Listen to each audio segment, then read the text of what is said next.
Sir, nakapang Integra kayo na ano ah. Pang Honda to, rare to ah. Saan nadali to, sir? Yo, what's up mga ka-Jeep Trip at mga ka-Jeepers? Magandang araw sa inyong lahat. 4th episode na ng ating Bicolandia episodes. Pero bago tayo magsimula, siguraduhin nakasubscribe ka muna sa ating YouTube channel at syempre pakipindot na rin ang notification bell para updated kayong lahat sa latest jeepney videos natin. Kaya tara, samahan niyo ako sa part 4 ng ating Bicolandia episodes. Okay yan, so magandang araw sa inyong lahat. Ito yung ating part 4 ng Bicolandia episode. So kasama natin si Boss Resty. Si Boss Resty ang anak ng owner, no? Ayan, netong jeep na, ano pangalan sir? F-Man? F-Mar. F-Mar. Ayan. So, sir, kwento mo naman kami about sa unit natin. Ito kasi sir, dapat ang mangyayari nito dati. May kakaming ano, yung dati, luma na. Ngayon, sana ipaparamidin namin to ulo lang. Mukha lang? Mukha lang. Nag-suggest si Pari Erwin. Ano ko pre kung ano yun na lang natin, may kabi ito ganun. Ito na lang ang gawin natin ano. Dati si Rano siyaman to eh. Okay. Tapos, sabi niya ni Pari Erwin, dugtungan ko na lang. Ikaw bahala kasi ikaw ang gagawa eh. Okay. Kaya yun ang nangyayari. Dugto si Rano ginawa sa Valenzuela. Valenzuela rin. Oh, ayan. So, kumbaga ito is dating 9-seater. 9-seater siya. Ginawang 10. Okay. Ayan. And then sir, ano pala makina? Nung gamit BA1 natin? sir. BA1. Ayan. So, ito sir, magkano inabot? Kay Boss Ano Erwin? to sir? Inabot 130. 130. Ayan. So, sa 130 anong kasama nun? Buong kahalang. Tas dugtong. May makina na to sir. Ha? May makina na. Kaya nga, ayun. May makina na. And then dugtong syempre. Oo. Kasama na yun doon. So, ito, kasama na rin yung pinto ba dyan? Oo sir. Ayan. So, kauna sa Hindi 130. sir, may ano na to, may running board to kasi di pa kinakabit. Hindi nyo kinakabit. Oo. Ayan.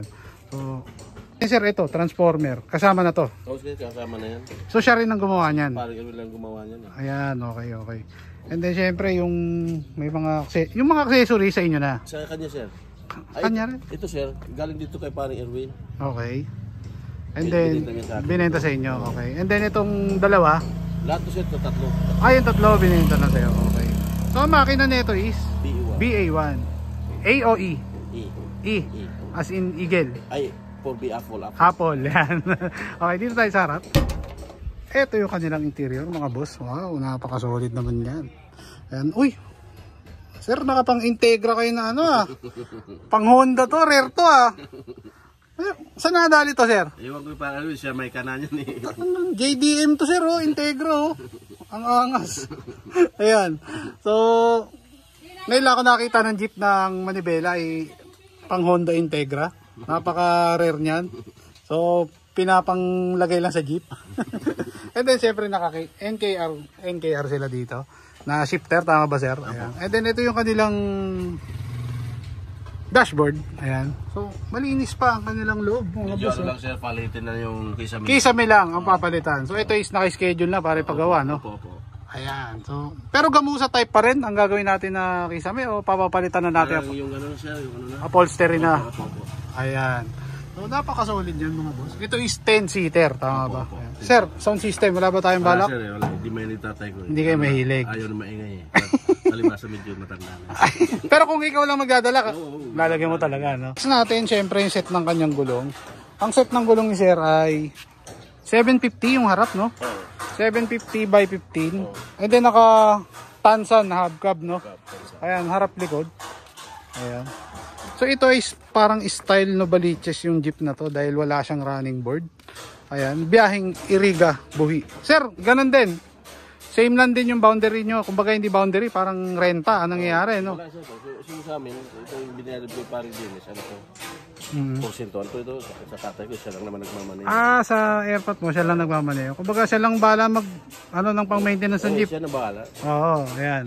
So, dito tayo sa kanilang likod. Sir, yung mudguard natin, ito ba yung conveyor na tawagin? Oo sir, bali na rin ko to sa kay ng Boss Rodel ng Sariaya ata. Sa Sariaya, Quezon. Ayan, so doon siya nabili.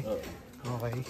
So, all good. Sir, nabili natin yung ano, may pangalan na. O, inuri ko talaga yan sir, may pinalagyan ko ng pangalan. Magkano inabot yan? Ilan ko sir, harap likod ng lahat. 3-3 ata yun. 3-3 lahat. Opo. Kumura, no? Oo. Kumpara doon sa NSR na medyo mahal. Yung NSR na super white, no? Oo. Ayan. So okay na. Mura na. Mura talaga. Sa 3-3. Ayan. Okay, Boss Resty, shoutouts. Baka may mga babatiin Shout tayo. out sa mga tropa kong driver lahat dito sa dito sa mga metro. Lalo kay Paring Erwin kasi siya yung mayari ng mga jeep.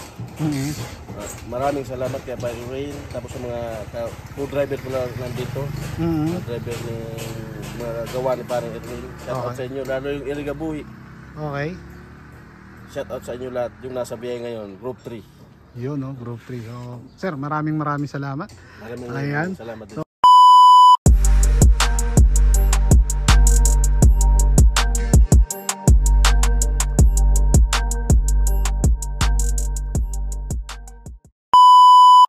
Okay, yan. So, magandang araw sa inyong lahat. Siyempre, dito pa rin tayo sa Bicolandia. Ayan, sa Iriga. Kasama naman natin yung si Boss Jason. Si Boss Jason ng may dala. Driver netong isa sa pinaka matandang jeepney na bumabiyahe dito sa Buhi. Iriga, sir. Tama, no? Iriga Buhi. Iriga Buhi. Ayan. So, isa sa mga, kumbaga sa LA Travelers na jeepney, siya yung isa sa pinakamatanda. Ayan, sir. Gaano katagal na natin tong hawak? 5 years na, sir. 5 years, no? Ayan. Actually, sir, ito hindi ganito itsura niya dati. Ay, hindi pa po.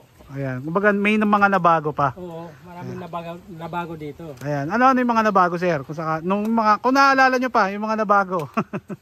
Yung bumper, tapos Bumper, okay. mga pintura, tapos pinakinis pa to. Pinakinis pa. Okay. Nagbapping pa. So, sir, alam mo ba kung ano yung original na gawa nito? Oo.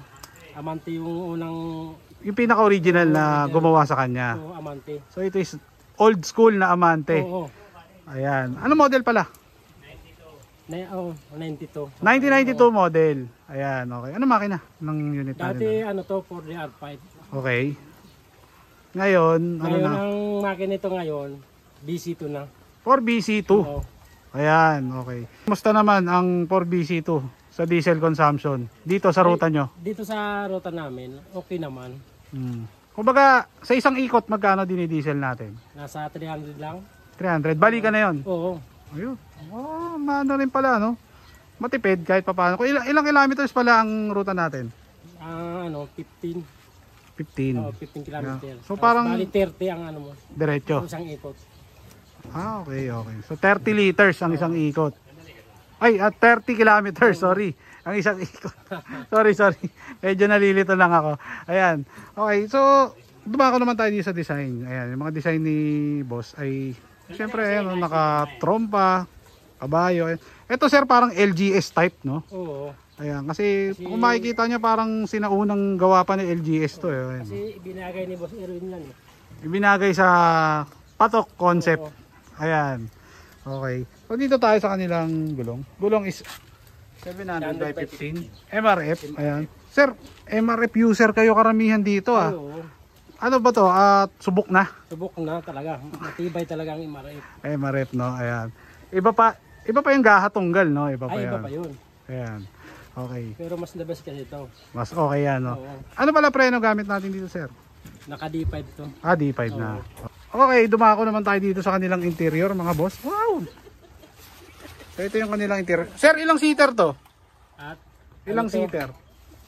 21 seater to. 21 seater. 20 sa likod. 10. Ayun. Dalang sauna. So, and then, ito yung kanilang interior, mga boss. Kumbaga old school to, sir, no? Oo. Pati yung dashboard nyo, parang dati pa rin yan. Okay. And then may sound system din si sir. Parang pantunog-tunog lang to, sir, no? Oo, pang tanggal ano. Tanggal inip lang, no? Inip. Ayan, okay. Shoutouts, baka may mga babatiin Shoutout tayo. sa mga unang na-interview, yung lalo na yung kalbo. Sino kalbo? Si Boss Resty. Ayan, Kasi okay. nagyayabang yun eh. Saka mga ano, tropang undot. Okay. Tapos yung Iriga Buhi drivers din, parang kagaya ko. Tapos yung uncle ko, yung mayari, Ayan, si sir. Philippine. Yung naka-white. Ayan.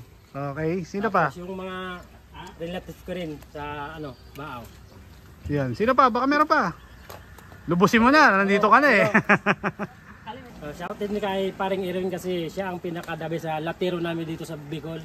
Ayan. Siyang iniintay talaga namin na gumagawa ng mga jeep dito kasi ang galing talaga. Sulit ang bayad. Sulit ang bayad, no? Sa ginagawa niyang mga sasakyan dito sa Bicol. Ayan. Kaya sa mga gusto magpagawa, alam nyo na. Oo. I-message nila si Boss Erwin, no? Ayan. So, ayan, sir, maraming salamat. Ayan. And then, baka may iba pa tayong mga babatiin? Okay na, okay. Maraming salamat, sir. Ayan.